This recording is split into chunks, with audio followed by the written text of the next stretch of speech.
Le soleil se couchait à l'horizon, teintant le ciel de nuances orangées et pourpres qui se reflétaient sur les collines arides du ranch Beaumont. Gabriel Moreau, un homme de 50 ans au visage buriné par les années passées sous le soleil implacable du sud de la France, contemplait avec amertume l'enclos où se trouvait Tonnerre, un magnifique étalon noir à la robe luisante. L'animal piaffait nerveusement, secouant sa crinière comme pour défier quiconque oserait s'approcher de lui. « Il est impossible », murmura Gabriel, les doigts crispés sur la clôture en bois. « 3 mois que je l'ai, et pas moyen de l'approcher sans qu'il devienne fou. » À ses côtés, Marcel, son fidèle contremaître depuis plus de 20 ans, hocha la tête avec résignation.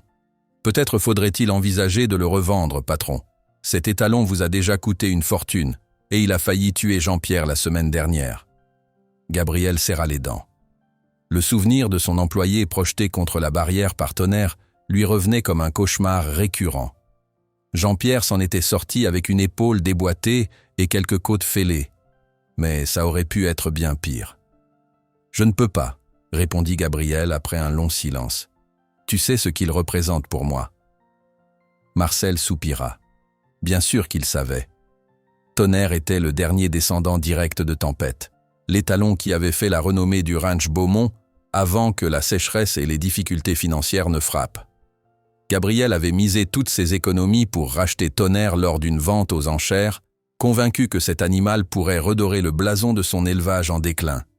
Mais après 3 mois d'efforts acharnés, l'étalon demeurait sauvage, refusant toute approche, toute tentative de dressage. Les meilleurs palefreniers de la région avaient abandonné les uns après les autres, déclarant la bête possédée ou irrécupérable. « Il y a cette fille, » commença Marcel avec hésitation. « Celle dont on parle dans la région. Léa, je crois. » Gabriel se tourna vers lui, un sourcil relevé en signe d'interrogation. « Qu'est-ce que tu me chantes là ?»« Léa Delcourt. Elle travaille avec des chevaux traumatisés. On dit qu'elle fait des miracles avec les cas désespérés. Elle utilise des méthodes différentes. » Gabriel émit un rire sans joie. « Des méthodes différentes ? Tu veux dire qu'elle leur parle à l'oreille ou je ne sais quelle connerie à la mode ?»« Je ne sais pas exactement comment elle s'y prend, » admit Marcel. « Mais Pierre Fontaine, vous savez, du domaine voisin, il avait une jument qui avait complètement perdu confiance après un accident de transport. Personne ne pouvait l'approcher. Cette Léa l'a transformée en quelques semaines. » Gabriel observa à nouveau Tonnerre qui galopait maintenant le long de la barrière, puissant et magnifique dans sa liberté farouche. Un animal d'une telle valeur, d'un tel potentiel, réduit à l'état de bête sauvage inutilisable. « Qu'est-ce qu'on a à perdre ?» insista Marcel. « Ma fierté, peut-être », grommela Gabriel. Il avait toujours fait les choses à sa manière, suivant les méthodes traditionnelles héritées de son père et de son grand-père avant lui. Les Moreau domptaient des chevaux depuis 3 générations.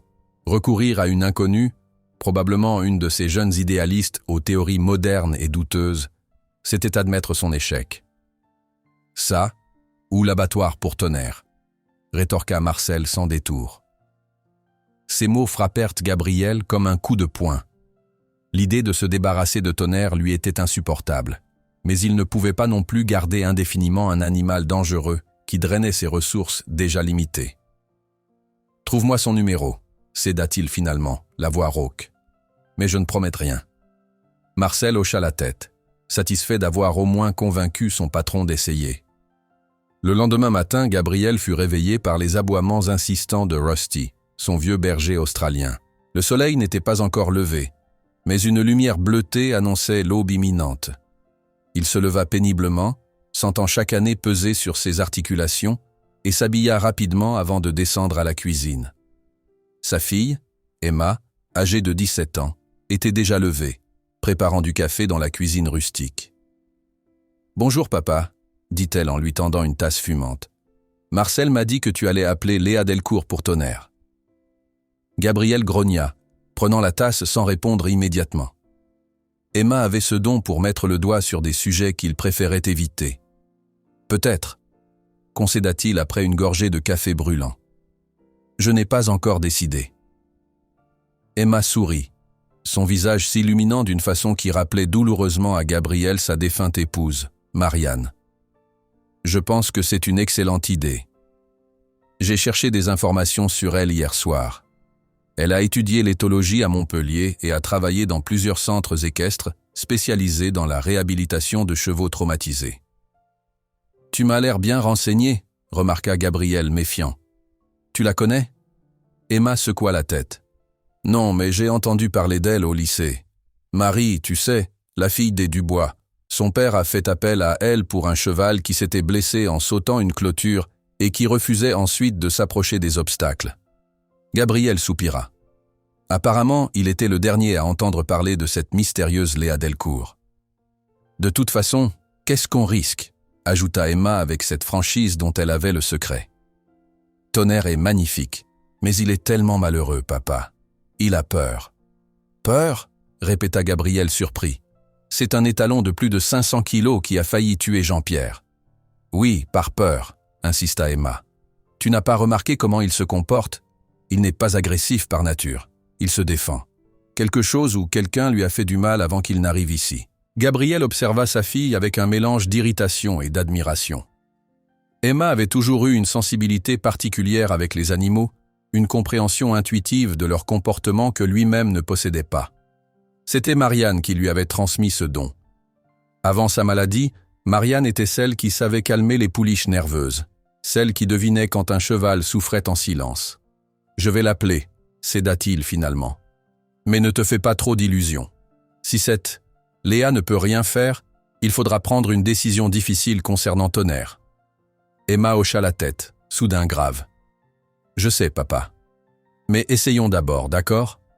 Après le petit déjeuner, Gabriel s'isola dans son bureau, un petit espace encombré de factures, de catalogues d'équipements agricoles et de vieilles photos de famille. Il prit le morceau de papier que Marcel lui avait laissé avec le numéro de Léa Delcourt et hésita encore quelques instants avant de saisir son téléphone. La jeune femme répondit à la 3e sonnerie, d'une voix claire et professionnelle. Léa Delcourt. Gabriel se présenta brièvement, expliqua la situation de Tonnerre sans entrer dans les détails, s'attendant presque à ce qu'elle refuse étant donné la dangerosité de l'animal. « Je pourrais passer demain matin pour une première évaluation », proposa-t-elle simplement. « Vers 9 heures, cela vous conviendrait-il » Surpris par cette réponse directe, Gabriel acquiesça, lui donna les indications pour trouver le ranch et raccrocha, incertain de ce qu'il venait de faire. Le reste de la journée passa lentement, chargé des tâches habituelles du ranch. Gabriel évita délibérément l'enclos de Tonnerre, préférant se concentrer sur la réparation d'un tracteur défectueux et la vérification des clôtures du pâturage nord. Ce n'est qu'en fin d'après-midi qu'il se rendit à nouveau près de l'étalon. Tonnerre se tenait immobile au centre de l'enclos, sa silhouette noire se détachant sur le soleil couchant. En voyant Gabriel, il releva la tête, les oreilles dressées en signe d'alerte. « Demain, tu auras de la visite », murmura Gabriel, plus pour lui-même que pour l'animal. « Une dernière chance, mon beau. » Cette nuit-là, Gabriel dormit mal, tourmenté par des rêves où se mêlait le visage souriant de Marianne, Tonnerre galopant librement à travers des prairies infinies, et l'image terrifiante de l'étalon s'effondrant sous une balle d'abattoir.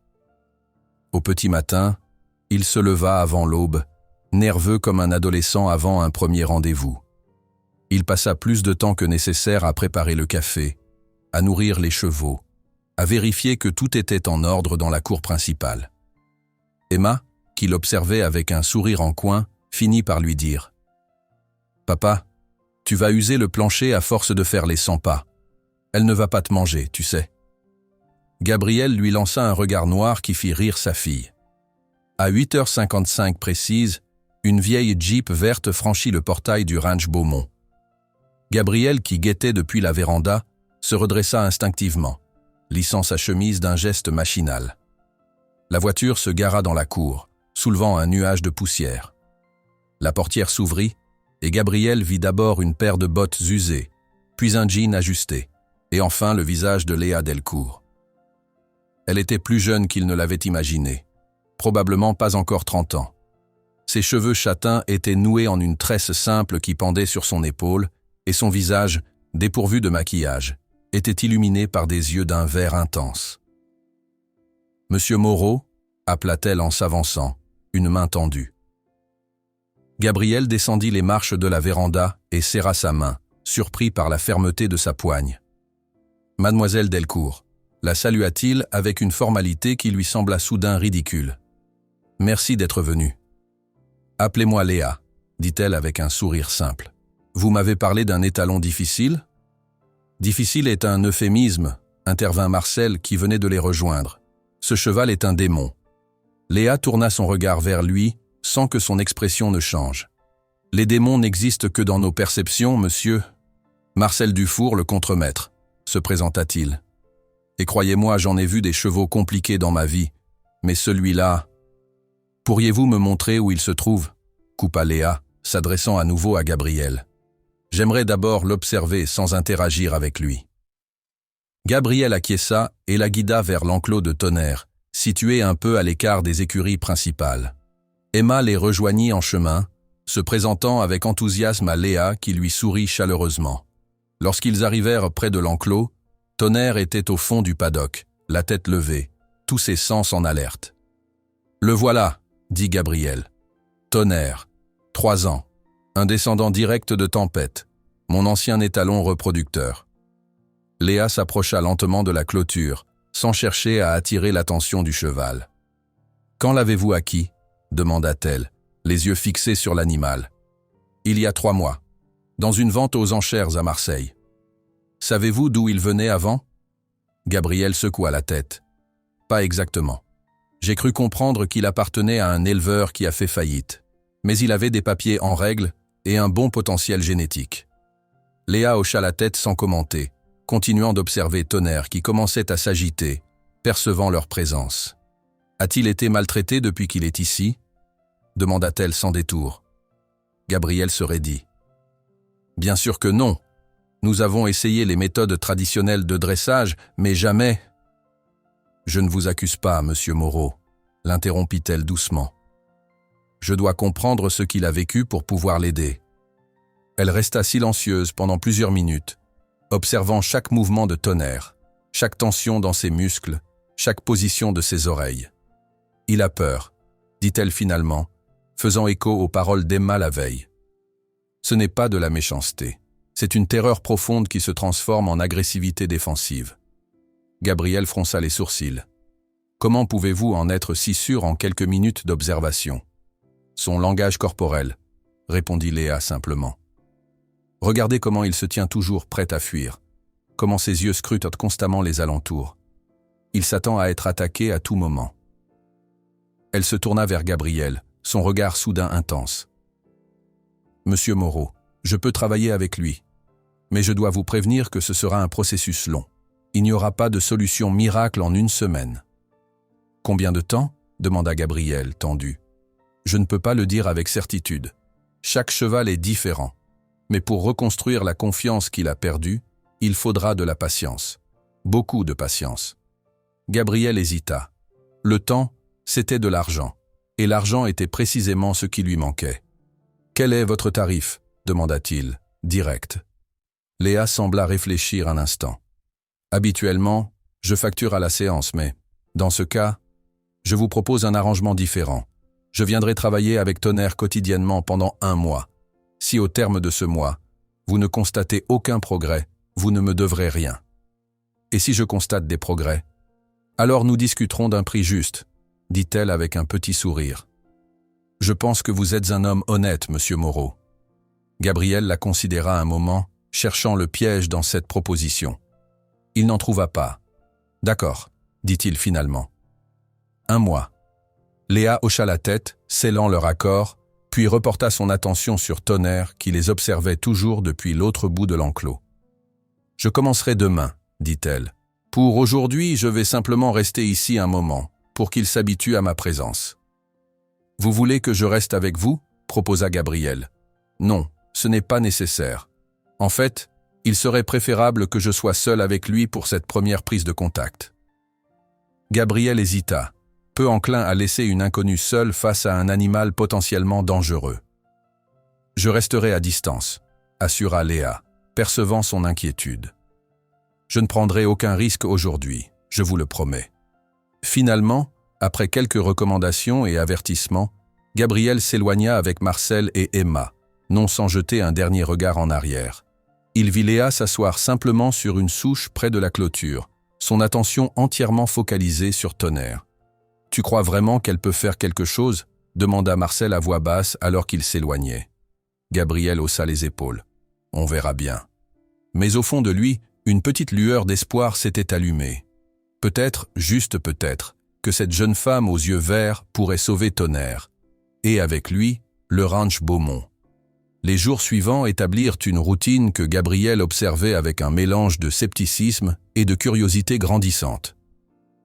Chaque matin, à 8 heures précises, la Jeep verte de Léa franchissait le portail du ranch. Elle saluait brièvement Gabriel ou Marcel si elle les croisait, puis se dirigeait directement vers l'enclos de Tonnerre, où elle passait plusieurs heures. Ce qui déconcertait Gabriel, c'est qu'elle ne semblait rien faire de particulier. Lors de la première semaine, elle se contentait de s'asseoir près de la clôture, parfois en lisant un livre, parfois simplement en observant l'étalon.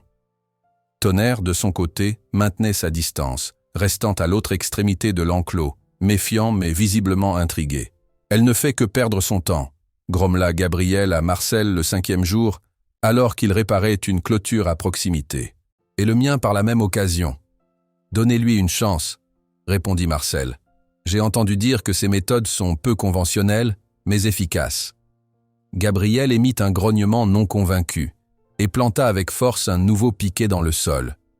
Vers la fin de la première semaine, un changement subtil s'opéra.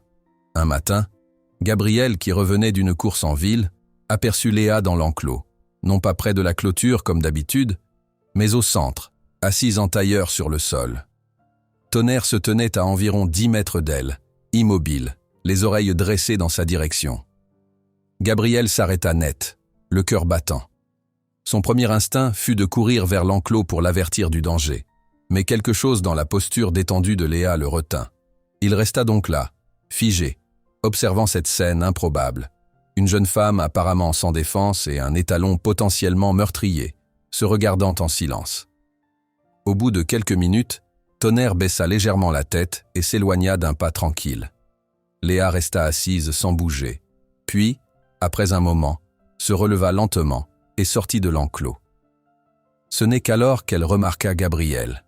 « Bonjour », dit-elle simplement, comme si la situation n'avait rien d'extraordinaire. « Vous étiez dans l'enclos », dit Gabriel, incapable de masquer sa stupéfaction. « Avec lui. » Léa acquiesça. « Oui, il commence à accepter ma présence. »« Il aurait pu vous tuer. »« Non, » répondit-elle avec une certitude déconcertante. « Pas aujourd'hui en tout cas. J'ai appris à lire ses signaux. Il n'était pas menaçant. » Gabriel la dévisagea, partagé entre l'admiration pour son courage et l'irritation face à ce qu'il considérait comme une prise de risque inconsidérée. « Écoutez, dit-il finalement, je vous ai engagé pour dresser ce cheval, pas pour vous faire tuer sur ma propriété. Si quoi que ce soit vous arrivait, rien ne m'arrivera, l'interrompit-elle doucement. Je sais ce que je fais, monsieur Moreau. Si vous voulez que j'aide Tonnerre, vous devez me faire confiance. Leurs regards se croisèrent et s'affrontèrent un instant. C'est Gabriel qui céda le premier. D'accord, soupira-t-il, mais promettez-moi d'être prudente. Je le suis toujours, assura-t-elle avec un léger sourire. À partir de ce jour, Gabriel commença à observer les séances de Léa plus attentivement, souvent dissimulées dans la grange d'où il avait une vue parfaite sur l'enclos, sans être remarqué. Il la vit progressivement réduire la distance avec Tonnerre, jour après jour, centimètre par centimètre. Parfois, elle lui parlait doucement. D'autres fois, elle lui tournait délibérément le dos, comme pour lui prouver qu'elle lui faisait confiance. Un matin, vers le 10e jour, Gabriel faillit s'étrangler en voyant Léa entrer dans l'enclos avec une pomme qu'elle déposa au sol avant de reculer. Tonnerre, après une longue hésitation, s'approcha et prit le fruit. C'était la première fois que Gabriel voyait l'étalon accepter quoi que ce soit de la main d'un humain. « Comment faites-vous » demanda-t-il à Léa ce soir-là, alors qu'elle s'apprêtait à partir après sa séance quotidienne. Elle se tourna vers lui, surprise par cette question directe après des jours de communication minimale. « Je lui montre qu'il peut me faire confiance », répondit-elle simplement. « Et je gagne sa confiance en retour, pas à pas. »« Mais vous ne faites rien de spécial », insista Gabriel. Pas de technique particulière, pas d'équipement. Léa sourit. Les chevaux n'ont pas besoin de technique ou d'équipement sophistiqué, monsieur Moreau. Ils ont besoin de comprendre que nous ne sommes pas une menace. Tonnerre a été traumatisé. Il a associé les humains à la douleur et à la peur. Je dois défaire cette association avant de pouvoir lui apprendre quoi que ce soit. Gabriel médita ces paroles en regardant la Jeep s'éloigner dans un nuage de poussière. Il avait du mal à admettre que cette approche, si différente de tout ce qu'il connaissait, puisse fonctionner. Et pourtant, les résultats étaient là, indéniables. Ce soir-là, après le dîner, Emma le rejoignit sur la véranda où il fumait une rare cigarette. Un vieux vice qu'il ne s'autorisait que dans les moments de grande réflexion. « Tu as vu les progrès de Tonnerre » demanda-t-elle en s'asseyant à côté de lui. Gabriel acquiesça, exhalant lentement la fumée qui se dissipa dans l'air du soir. « Il n'est plus le même cheval, admit-il. C'est surprenant. Léa est incroyable, non? J'ai discuté avec elle aujourd'hui. Elle m'a expliqué comment elle communique avec les chevaux. C'est fascinant, papa. » Gabriel observa sa fille du coin de l'œil, notant l'admiration évidente dans sa voix. « Tu penses peut-être à suivre ses traces » demanda-t-il, tentant de garder un ton neutre. Emma haussa les épaules. « Peut-être. J'ai toujours aimé travailler avec les animaux, tu le sais. Et ce que fait Léa, c'est comme si elle parlait leur langue. » Gabriel garda le silence un moment. L'idée que sa fille puisse vouloir suivre cette voie le prenait au dépourvu. Il avait toujours imaginé qu'Emma reprendrait le ranch après lui, perpétuant les traditions familiales, pas qu'elle se lancerait dans une carrière aussi alternative. « Tu sais, dit-il finalement, ce n'est pas un métier facile. C'est incertain, probablement mal payé. Comme élever des chevaux dans un ranch en difficulté ?» rétorqua Emma avec un sourire taquin. Gabriel ne put s'empêcher de rire. Touché. Ils restèrent un moment en silence, contemplant les étoiles qui commençaient à scintiller dans le ciel nocturne. « Maman aurait aimé Léa », dit soudain Emma, sa voix légèrement teintée de mélancolie. Elle se serait bien entendue. Gabriel sentit son cœur se serrer à l'évocation de Marianne. 3 ans après son décès, la douleur restait vive, comme une plaie qui refusait de cicatriser complètement. « Oui », murmura-t-il, « elle l'aurait aimé. » Le lendemain, un événement inattendu vint bouleverser la routine établie. Alors que Gabriel travaillait dans les écuries, il entendit Emma l'appeler avec urgence depuis la cour. « Papa, viens vite, c'est Tonnerre !» Gabriel lâcha tout et courut vers l'enclos, le cœur battant, imaginant le pire. Avait-il attaqué Léa? S'était-il blessé? Ce qu'il vit en arrivant le cloua sur place. Léa se tenait au centre de l'enclos, et Tonnerre était à côté d'elle, si proche que son museau touchait presque l'épaule de la jeune femme. Elle ne le touchait pas, ne le regardait même pas directement, mais ils se tenaient là, ensemble, dans une proximité que Gabriel n'aurait jamais cru possible il y a encore 2 semaines. « C'est incroyable », murmura Emma à ses côtés, les yeux brillants d'émerveillement. En effet, c'était incroyable. Gabriel ne pouvait détacher son regard de cette scène improbable. Léa tourna légèrement la tête et aperçut Gabriel et Emma. Elle leur fit un signe discret de ne pas s'approcher davantage. Puis, très lentement, elle leva une main et la posa délicatement sur l'encolure de Tonnerre. L'étalon frémit mais ne recula pas. Il resta là, acceptant ce contact, peut-être le premier contact bienveillant d'un humain depuis des mois, voire des années. Gabriel sentit une émotion inattendue l'envahir, un mélange de soulagement, d'espoir et d'autres choses qu'il ne parvenait pas à identifier. Il réalisa qu'il avait retenu son souffle et expira lentement. Léa passa plusieurs minutes à simplement toucher Tonnerre, sa main glissant doucement sur son encolure, puis le long de son épaule. L'étalon restait immobile, comme hypnotisé par ce contact. Finalement, elle recula d'un pas, puis d'un autre, et sortit tranquillement de l'enclos. Ce n'est qu'alors que Tonnerre sembla sortir de sa transe et s'éloigna à son tour, retournant vers le fond du paddock, mais sans la nervosité habituelle. Léa rejoignit Gabriel et Emma, un sourire discret, mais satisfait sur les lèvres. C'était remarquable, admit Gabriel, les mots lui manquant pour exprimer son étonnement. C'est un début. tempéra Léa. Un pas important, mais seulement un pas. Il y a encore beaucoup de travail. Comment avez-vous fait? Demanda Emma, admirative. J'ai attendu qu'il soit prêt, expliqua simplement Léa. Je ne l'ai pas forcé. Je lui ai montré que je respectais son espace, ses limites. Et aujourd'hui, il a décidé que j'étais digne de confiance. Gabriel l'observa, notant la façon dont ses yeux s'illuminaient quand elle parlait de Tonnerre, la passion évidente dans sa voix. « Vous aimez vraiment ce que vous faites, n'est-ce pas ?» demanda-t-il. Léa acquiesça. « Plus que tout. Chaque cheval est une nouvelle histoire, un nouveau défi. Mais quand on parvient à établir cette connexion… » Elle s'interrompit, cherchant ses mots. C'est comme si le monde entier disparaissait autour de nous. Il n'y a plus que cette compréhension mutuelle, cette confiance partagée. Ces paroles résonnèrent en Gabriel d'une façon qu'il n'aurait pas anticipée. Il se souvenait d'avoir ressenti cette même communion avec ses chevaux il y a longtemps, avant que les soucis financiers et les responsabilités du ranch ne l'éloignent de cette passion pure. « Je vous invite à dîner », dit-il soudainement, surprenant aussi bien Léa qu'Emma. « Ce soir, pour célébrer cette avancée. » Léa parut hésiter. « C'est gentil, mais je ne voudrais pas m'imposer. » « Vous ne vous imposez pas. Je vous invite, » insista Gabriel. « À moins que vous n'ayez d'autres engagements ? » « Non, Elle sourit. « Ce sera avec plaisir. »« Super !» s'exclama Emma. « Je vais préparer mon gratin de légumes, tu sais, celui avec la sauce au fromage que tout le monde adore. » Elle s'éloigna en direction de la maison, laissant Gabriel et Léa seuls près de l'enclos. Un silence légèrement gêné s'installa entre eux. « Votre fille est charmante », dit finalement Léa. « Elle a un don naturel avec les animaux. »« Comme sa mère », répondit Gabriel, et immédiatement, une ombre passa sur son visage. Léa l'observa un instant. « Elle n'est plus parmi vous ?» demanda-t-elle doucement. « Non, un cancer. Il y a 3 ans. »« Je suis désolé. »« Merci. » Un nouveau silence, moins inconfortable cette fois. « Je dois y aller, » dit Léa en consultant sa montre. « J'ai encore des visites cet après-midi.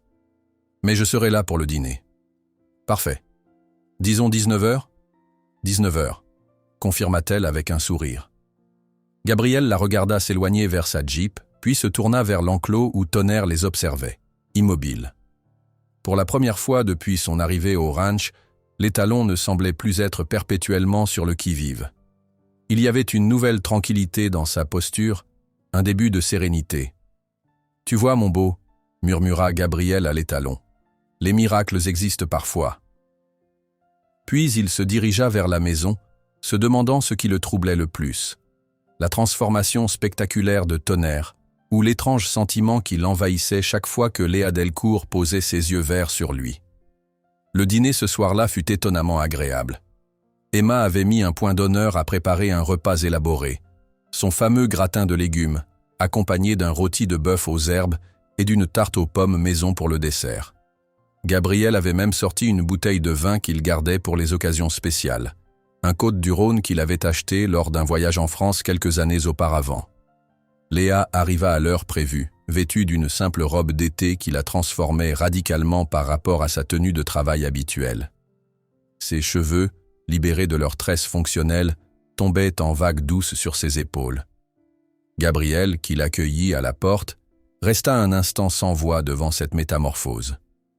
« Entrez », dit-il finalement, se reprenant. « Emma est en cuisine, elle finit les derniers préparatifs. » Léa pénétra dans la maison, observant avec curiosité l'intérieur chaleureux mais simple du ranch Beaumont. Les murs étaient ornés de vieilles photographies de chevaux et de paysages locaux, ainsi que de quelques portraits de famille. Son regard s'arrêta sur une photo encadrée posée sur le manteau de la cheminée. Une femme aux cheveux blonds et au sourire lumineux, tenant dans ses bras une Emma bien plus jeune. « C'est Marianne », dit Gabriel qui avait suivi son regard. « Ma femme. »« Elle était très belle », murmura Léa. « Emma lui ressemble. »« Oui », confirma Gabriel avec un sourire mélancolique. « Même sourire, même caractère aussi. » Emma apparut à ce moment-là, portant un plat fumant qu'elle posa sur la table déjà dressée. « Léa », Tu es magnifique, s'exclama-t-elle, admirative. Papa, tu ne trouves pas? Gabriel tout sauta, embarrassé par la directivité de sa fille. Si, bien sûr, admit-il. C'est différent de vos tenues de travail. Léa sourit, amusée par son embarras. Merci, je n'ai pas souvent l'occasion de m'habiller ainsi. Mon quotidien se passe plutôt en jeans et bottes crottées. Comme nous tous ici, acquiesça Emma en riant. Mais c'est agréable de faire un effort de temps en temps. Papa a même mis une chemise propre, vous avez remarqué? Emma, gronda doucement Gabriel, de plus en plus mal à l'aise. Allez, à table, déclara la jeune fille, ignorant le regard réprobateur de son père. Tout est prêt. Le repas commença dans une atmosphère détendue. Emma dirigeait la conversation avec l'aisance d'une hôtesse expérimentée, posant des questions à Léa sur son parcours, ses expériences avec d'autres chevaux, sa vie quotidienne. « Comment en êtes-vous venu à travailler avec des chevaux traumatisés ?» demanda Gabriel, sincèrement curieux. Léa prit une gorgée de vin avant de répondre, comme si elle cherchait ses mots. « C'est une histoire assez personnelle, en fait, » commença-t-elle. « Quand j'étais adolescente, j'ai eu un accident d'équitation, une mauvaise chute lors d'un concours de saut d'obstacles. J'ai passé plusieurs mois en rééducation, et j'avais développé une véritable phobie des chevaux. »« Vraiment ?» s'étonna Emma. « Vous qui semblez si à l'aise avec eux ?» ?»« C'est justement là que tout a commencé, » poursuivit Léa avec un sourire. « Mes parents m'ont emmené voir un spécialiste du comportement équin, un homme extraordinaire qui m'a aidé à comprendre que ma peur venait d'une incompréhension fondamentale. Je ne savais pas lire les signaux de mon cheval, je ne comprenais pas son langage. Une fois que j'ai appris à décoder ses comportements, ma peur s'est transformée en fascination. Et vous avez décidé d'en faire votre métier, » conclut Gabriel. « Pas immédiatement. J'ai d'abord fait des études d'éthologie à l'université, puis j'ai travaillé dans plusieurs centres équestres. C'est là que j'ai commencé à m'intéresser aux cas difficiles, aux chevaux que tout le monde avait abandonnés. Je me suis rendu compte que j'avais une certaine affinité avec ces animaux blessés, peut-être parce que je comprenais leur peur. » Gabriel l'observa attentivement pendant qu'elle parlait, frappé par la passion qui illuminait son visage. Il y avait chez cette femme une détermination tranquille qui forçait le respect. « Et ça marche à chaque fois ?» demanda-t-il. « Votre méthode ?» Léa secoua la tête. « Non, pas toujours. Certains chevaux sont trop profondément traumatisés. D'autres ont des problèmes physiques qui engendrent leur comportement difficile. Et parfois, c'est simplement une question d'incompatibilité entre l'animal et son propriétaire. Vous pensez que c'est le cas avec Tonnerre et moi ?» questionna Gabriel, soudain tendu. Léa le regarda droit dans les yeux. « Non, je pense que Tonnerre a été maltraité avant d'arriver chez vous, probablement par quelqu'un qui utilisait des méthodes brutales pour le dresser.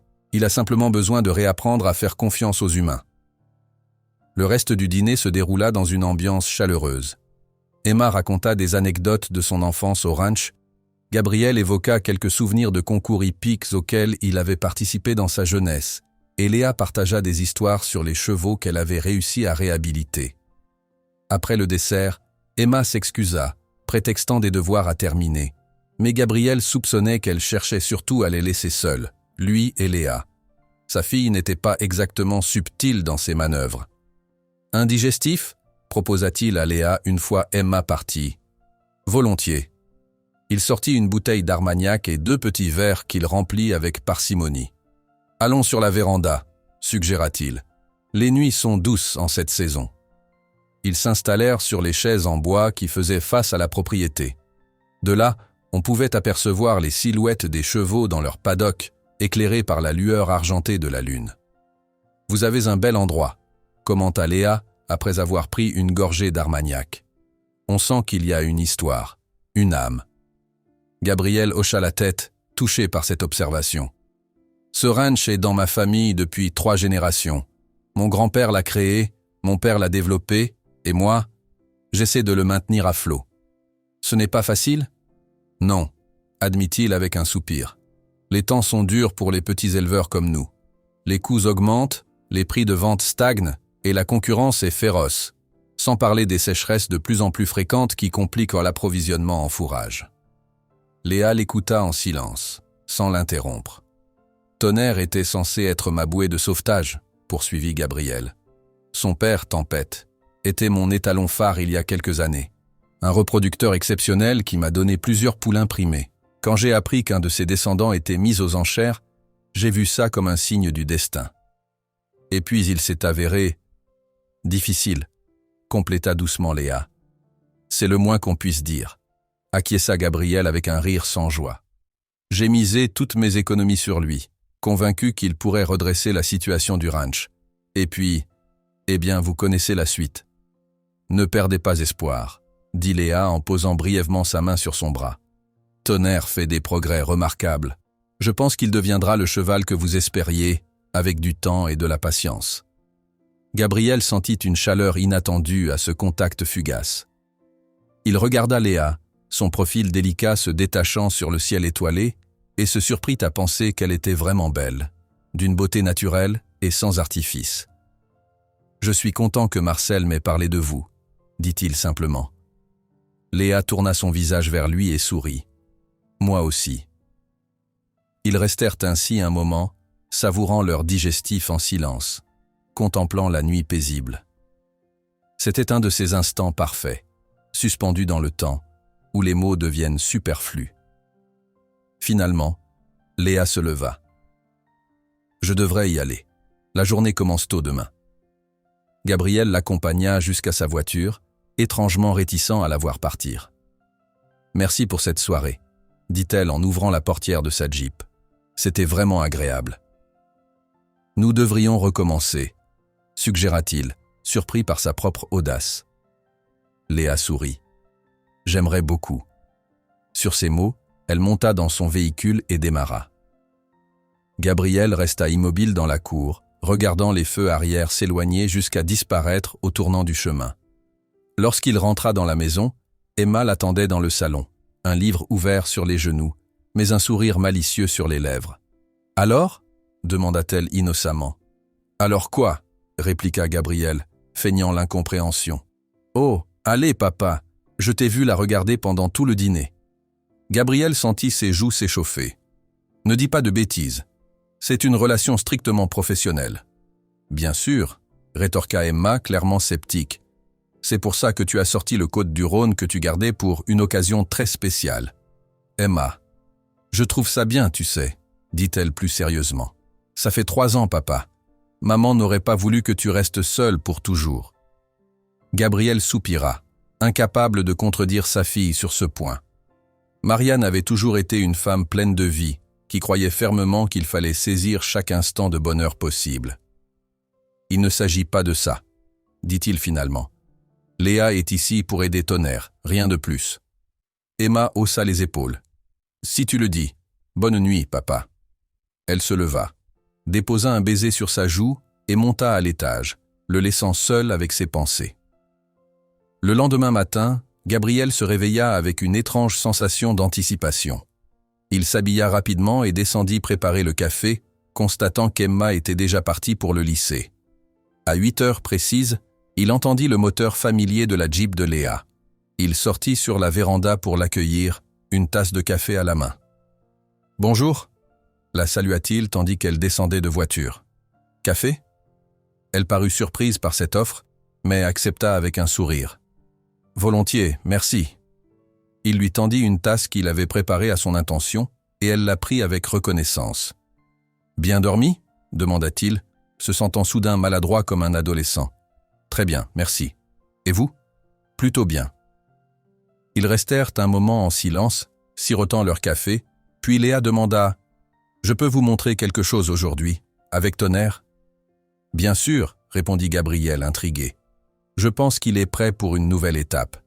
Mais j'aimerais que vous observiez sans intervenir, même si ce que vous voyez vous semble étrange. »« D'accord, » promit-il, de plus en plus curieux. Ils se dirigèrent ensemble vers l'enclos de Tonnerre. L'étalon était au fond du paddock, mais dès qu'il aperçut Léa, il s'approcha de la clôture, les oreilles dressées avec intérêt. « Regardez ça » murmura Gabriel, stupéfait par ce changement de comportement. « Il vient vers vous maintenant. » Léa sourit, visiblement satisfaite, puis entra dans l'enclos. Tonnerre resta immobile, la regardant s'approcher sans manifester la moindre crainte. Lorsqu'elle fut près de lui, elle leva lentement la main et caressa son encolure. L'étalon frémit légèrement mais accepta le contact. Ce qui suivit laissa Gabriel bouche bée. Léa sortit de sa poche une corde légère qu'elle présenta à Tonnerre pour qu'il la renifle. Puis, très délicatement, elle la passa autour de son encolure. L'étalon ne broncha pas. C'est la première fois qu'il accepte d'être attaché, chuchota Gabriel pour lui-même, incrédule.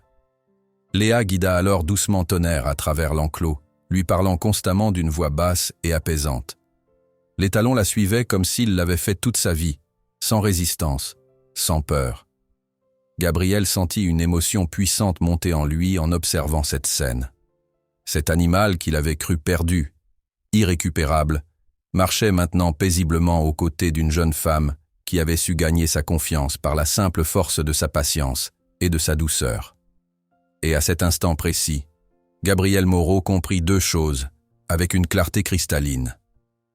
Tonnerre pouvait être sauvé, et il était en train de tomber amoureux de Léa Delcourt. Les jours suivants furent marqués par des progrès spectaculaires. Tonnerre acceptait désormais non seulement la présence de Léa, mais aussi celle de Gabriel lorsqu'ils entraient ensemble dans l'enclos. L'étalon restait plus méfiant envers son propriétaire, mais il ne montrait plus cette terreur panique qui avait caractérisé leurs premières interactions. « Il commence à associer votre présence à quelque chose de positif », expliqua Léa un matin, alors qu'ils se tenaient côte à côte, à quelques mètres de Tonnerre qui broutait paisiblement. C'est un processus d'apprentissage. Il efface petit à petit ses anciens traumatismes. Gabriel hocha la tête, admiratif devant les résultats obtenus en si peu de temps. 3 semaines s'étaient écoulées depuis l'arrivée de Léa au ranch, et l'évolution de Tonnerre dépassait toutes ses espérances. « Pensez-vous qu'un jour je pourrai le monter ?» demanda-t-il, osant enfin formuler cette question qui lui brûlait les lèvres depuis des jours. Léa le regarda pensivement. « Je pense que oui. Mais il faudra procéder très progressivement. D'abord l'habituer à la selle, puis au poids sur son dos, et seulement ensuite envisager une véritable monte. Combien de temps encore, selon vous? Difficile à dire avec précision. Mais il progresse plus vite que je ne l'aurais imaginé. Il est intelligent et, malgré tout ce qu'il a subi, il veut faire confiance. » Ces paroles résonnèrent en Gabriel. Faire confiance. N'était-ce pas ce qu'il avait lui-même eu tant de mal à faire ces dernières années? Faire confiance à l'avenir, aux autres, à la vie qui continuait malgré tout? « Vous avez changé sa vie, » dit-il doucement à Léa. « Et la mienne aussi, d'une certaine façon. » Elle tourna vers lui un regard surpris, puis son expression s'adoucit. « Je fais simplement mon travail, Gabriel. » C'était la première fois qu'elle l'appelait par son prénom, et cette familiarité nouvelle fit naître une chaleur dans sa poitrine. « Bien plus que cela, » contredit-il. « Vous avez redonné espoir à ce ranch, à moi. » Un silence chargé s'installa entre eux, comme si chacun hésitait à franchir une invisible barrière. Finalement, ce fut le hennissement de Tonnerre qui brisa ce moment, les ramenant à la réalité. « Je devrais y aller, » dit Léa, consultant sa montre. « J'ai un rendez-vous dans 1 heure à l'autre bout de la vallée. »« Bien sûr, » acquiesça Gabriel. « À demain, alors. » Elle lui sourit avant de partir, et ce sourire resta gravé dans son esprit tout le reste de la journée. Le soir venu, Gabriel fut surpris de recevoir un appel téléphonique de Pierre Fontaine, le propriétaire du domaine voisin que Marcel avait mentionné lors de leur première discussion sur Léa. « J'ai entendu dire que la petite Delcourt faisait des merveilles avec ton étalon indomptable, » lança Pierre sans préambule. « Les nouvelles vont vite, » commenta Gabriel, peu surpris par la rapidité avec laquelle les informations circulaient dans leur petite communauté rurale. « Tu sais comment c'est par ici, » répondit Pierre en riant. « En tout cas, je suis content pour toi. Cette fille a un don, c'est indéniable. » En effet. Justement, je t'appelle à ce sujet. J'organise un petit rassemblement ce week-end, une sorte de barbecue informel. Plusieurs propriétaires de la région seront là, et certains seraient intéressés par les services de Léa.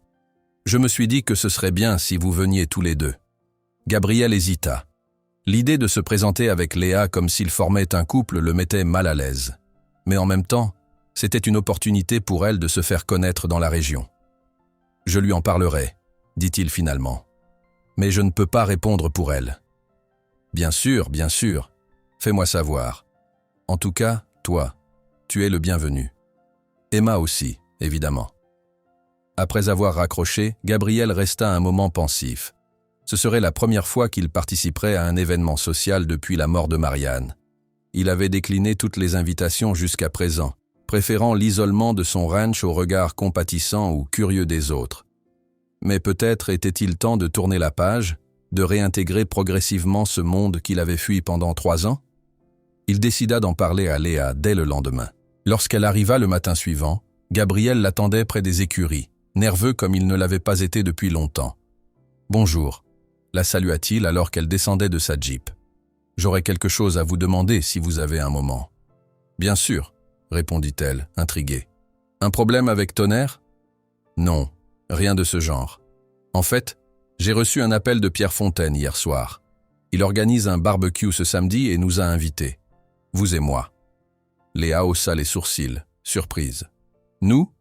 Oui.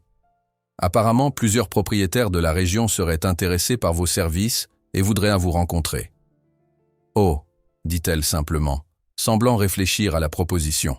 « C'est gentil de sa part. Et vous ? Vous comptez y aller ?» Gabriel passa une main dans ses cheveux, geste qui trahissait son inconfort. « Je pensais que oui.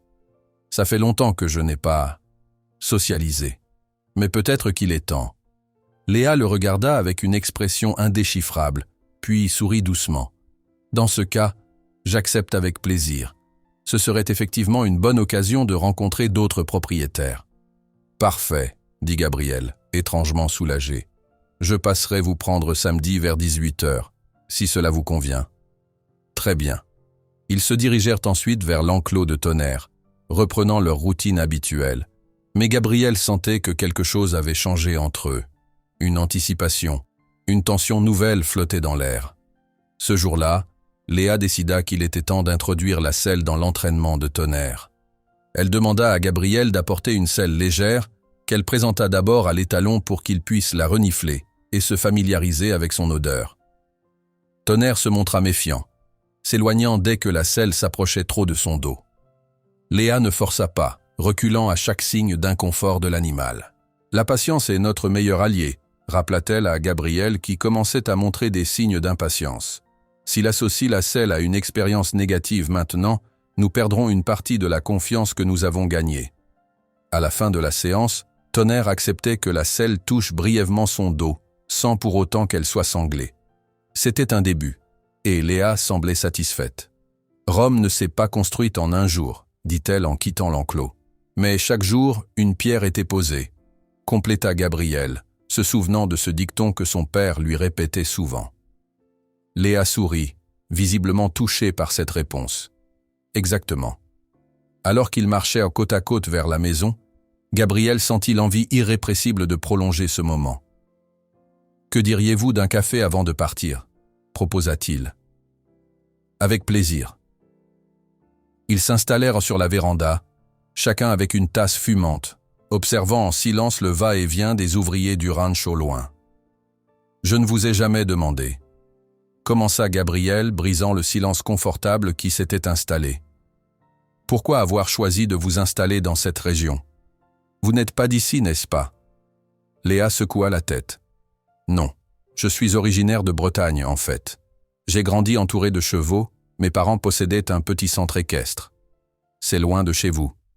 Oui, je suppose que j'avais besoin de prendre de la distance, de construire quelque chose par moi-même. » Elle hésita, puis ajouta « Et puis, il y a eu une rupture, une relation qui s'est mal terminée.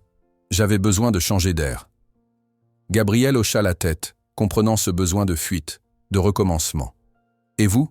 demanda-t-elle à son tour. « Vous avez toujours vécu ici ?»« Toute ma vie », confirma-t-il. « Ce ranch, c'est plus qu'une propriété pour moi. C'est mon héritage, mon histoire. Mon grand-père l'a construit de ses mains, mon père l'a agrandi. Et maintenant, c'est à vous de le préserver pour Emma, compléta-t-elle doucement. Si je le peux, admit-il. Les temps sont durs, sans Tonnerre, je ne sais pas si... » Il s'interrompit, ne voulant pas s'appesantir sur ses difficultés financières. « Tonnerre sera votre salut, affirma Léa avec conviction. J'en suis persuadé. C'est un étalon exceptionnel, avec un potentiel immense. Gabriel la regarda avec gratitude. Grâce à vous. Leurs regards se croisèrent, s'accrochèrent, et Gabriel eut l'impression que le temps s'arrêtait. Il aurait voulu dire quelque chose, faire un geste, mais une timidité oubliée le paralysait. Ce fut finalement Léa qui rompit le contact visuel, regardant sa montre avec un soupir. « Je dois vraiment y aller maintenant », dit-elle en se levant. « Merci pour le café. »« Merci à vous », répondit-il, la raccompagnant jusqu'à sa voiture. « À demain. »« À demain, Gabriel. » La façon dont elle prononça son nom, avec cette douceur particulière, résonna en lui longtemps après son départ. Le samedi arriva plus vite que prévu. Gabriel passa la journée dans un état de nervosité qu'il n'avait pas connu depuis des années. Il changea de chemise 3 fois, sous le regard amusé d'Emma qui ne manqua pas de le taquiner. « Tu sais que ce n'est pas un rendez-vous galant, n'est-ce pas ?» dit-elle, alors qu'il se regardait dans le miroir, ajustant le col de sa chemise bleu marine. « Bien sûr que je le sais, » grommela-t-il. « C'est juste un événement social et je n'ai pas l'habitude. » Fit Emma, clairement sceptique. « Et c'est pour ça que tu as sorti ta chemise préférée et ton après-rasage spécial ?» Gabriel lui lança un regard noir qui ne fit qu'accentuer son sourire. « Je suis contente pour toi, papa, » dit-elle plus sérieusement. « Vraiment. » Il soupira, renonçant à nier l'évidence. Sa fille le connaissait trop bien. « Ne t'emballe pas trop, » la tempéra-t-il. Rien ne dit qu'elle ressent la même chose. Emma leva les yeux au ciel. Les adultes sont tellement aveugles parfois. À 17h45, Gabriel monta dans son pick-up, le cœur battant comme celui d'un adolescent. Il avait laissé l'adresse du domicile de Léa sur la table de la cuisine pour Emma, au cas où elle aurait besoin de le joindre. Sa fille avait décliné l'invitation au barbecue, prétextant un devoir de groupe à terminer, mais Gabriel soupçonnait qu'elle voulait surtout lui laisser cette soirée en tête-à-tête avec Léa. Il arriva devant la petite maison que Léa louait à la périphérie du village voisin. C'était une bâtisse modeste mais charmante, entourée d'un petit jardin bien entretenu. Il se gara devant le portail et respira profondément avant de sortir du véhicule. Avant même qu'il n'atteigne la porte, celle-ci s'ouvrit, révélant Léa dans une robe d'été bleu pâle qui mettait en valeur ses yeux verts. Ses cheveux étaient détachés, encadrant son visage d'une manière qui la rendait encore plus séduisante. « Bonsoir », dit-elle avec un sourire timide qui contrastait avec son assurance habituelle. « Bonsoir », répondit Gabriel, soudain à court de mots. « Vous êtes magnifique. » Les joues de Léa se teintèrent légèrement de rose. « Merci, vous n'êtes pas mal non plus. » Un silence maladroit s'installa entre eux, jusqu'à ce que Gabriel se reprenne. « Nous devrions y aller, » suggéra-t-il. « Pierre n'habite pas loin, mais la route est sinueuse. » Léa acquiesça, ferma sa porte à clé et le suivit jusqu'au pick-up. Gabriel lui ouvrit galamment la portière, un geste qui lui parut soudain désuet, mais qui sembla plaire à Léa. Alors qu'ils s'éloignèrent de la maison, Gabriel ne pouvait s'empêcher de penser que cette soirée marquerait peut-être le début d'un nouveau chapitre dans sa vie. Un chapitre qu'il n'aurait jamais imaginé écrire il y a encore un mois, lorsqu'il contemplait avec désespoir un étalon sauvage qu'il croyait perdu. Le domaine de Pierre Fontaine s'étendait sur plusieurs dizaines d'hectares, avec une maison principale imposante et des installations équestres modernes qui trahissaient la prospérité de son propriétaire. Lorsque Gabriel et Léa arrivèrent, une dizaine de voitures étaient déjà garées dans la cour pavée, indiquant que la plupart des invités étaient présents. « Impressionnant », commenta Léa en observant les lieux. « Pierre a toujours eu le sens du spectacle », répondit Gabriel avec un sourire en coin. « Son père lui a légué une fortune, et il a su la faire fructifier. C'est un homme d'affaires avant d'être un éleveur. » Cette dernière remarque contenait une pointe d'amertume que Léa ne manqua pas de remarquer, mais elle s'abstint de tout commentaire. À peine eurent-ils franchi le portail qu'un homme robuste d'une 60aine d'années vint à leur rencontre, les bras grands ouverts. « Gabriel, mon vieux, ça fait une éternité !» s'exclama-t-il en lui donnant une accolade vigoureuse. Puis, se tournant vers Léa avec un sourire chaleureux, « Et vous devez être la fameuse Léa Delcourt. Enchanté, je suis Pierre Fontaine. »« Ravi de vous rencontrer », répondit Léa en lui serrant la main. Merci pour l'invitation. Tout le plaisir est pour moi. Plusieurs de mes amis sont impatients de vous parler. Votre réputation vous précède, ma chère.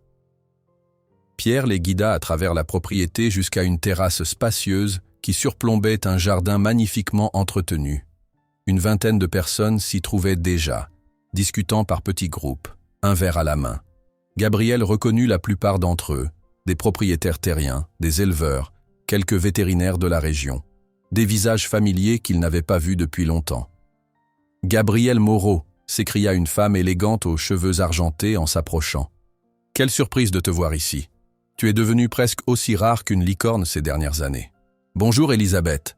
la salua-t-il, légèrement embarrassé par cette entrée en matière. « Je te présente Léa Delcourt, une spécialiste du comportement équin qui travaille avec moi au ranch. »« Ah, c'est donc vous, la dompteuse de chevaux dont tout le monde parle », dit Elisabeth en détaillant Léa avec intérêt. « J'ai entendu des choses fascinantes sur vos méthodes. » Avant que Léa ne puisse répondre, d'autres invités s'approchèrent, attirés par la nouvelle venue.